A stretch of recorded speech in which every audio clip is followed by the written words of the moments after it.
D-Mall na kami.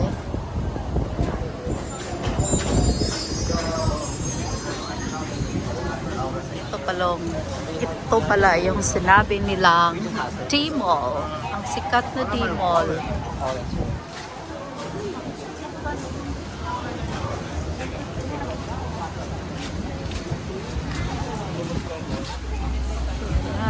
Backyard barbecue.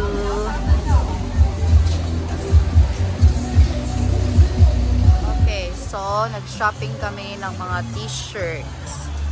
100 lang daw ang bawat stock. 100. So meron din silang restaurant dito. Tapos may mga kalaruan sa mga bata.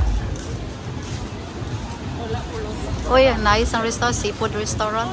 Nag-start kami na mag-stop ang ulan. Ang lakas ng ulan, grabe.